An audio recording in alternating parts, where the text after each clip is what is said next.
Hello friends, welcome to our channel. ఈరోజు video కాకరకాయ పులుసు టేస్టీగా అండ్ చేదు లేకుండా ఎలా చేసుకోవాలో చూపించబోతున్నాను.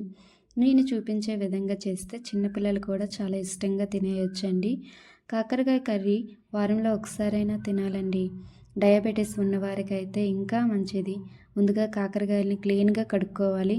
తర్వాత దానిపై ఉన్న పొట్టును కొంచెం ఇలా లైట్గా తీసేయండి. ఇలా చేయడం వల్ల చేదు అనేది తగ్గుతుంది. కాకరకాయ ముక్కల్ని ఇలా చూపిస్తున్న విధంగా కట్ చేసుకోవాలి. కట్ చేసుకున్న ముక్కల్లో కొంచెం ఉప్పు, పసుపు వేసి ఓ 15 నిమిషాలు పక్కన పెట్టుకోండి. ఓ 15 నిమిషాల తర్వాత తీసి గట్టిగా పిండి వేరే ప్లేట్లోకి తీసుకోండి. ఇప్పుడు స్టవ్ ఆన్ చేసి ఒక కడాయి పెట్టి ఆయిల్ వేసుకోవాలి. ఈ కర్రీకి కొంచెం ఆయిల్ ఎక్కువగానే పడుతుంది. ఆయిల్ వేడెక్కిన తర్వాత కాకరకాయ ముక్కల్ని వేసి బాగా ఫ్రై చేసుకోవాలి.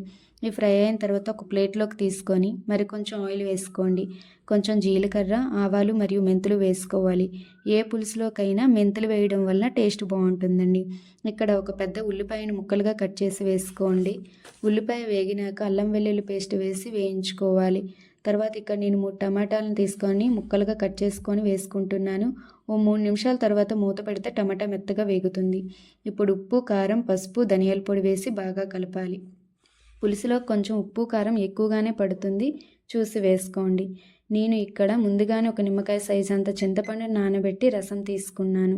తర్వాత కాకరకాయ ముక్కలను కూడా వేసి ఒకసారి కలిపి మూత పెట్టాలి. తర్వాత ముందుగా రెడీ చేసుకున్న చింతపండు రసాన్ని కొంచెం నీళ్ళని వేసి మూత పెట్టి ఉడకనివ్వాలి. కాకరకాయ ముక్కలు ముందుగా ఫ్రై చేసుకున్నాం కనుక త్వరగా ఉడికిపోతుంది.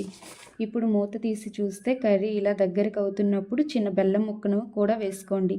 బెల్లం వేయడం వలన టేస్ట్ బాగుంటుందండి అండ్ చేదును కూడా బ్యాలెన్స్ చేస్తుంది. అంతేనండి, కాకరకాయ పులుసు రెడీ. వేడివేడి అన్నంలో కలుపుకొని తింటే అదిరిపోతుంది. వీడియో నచ్చితే లైక్ చేసి కామెంట్ చేయండి. Thank you all.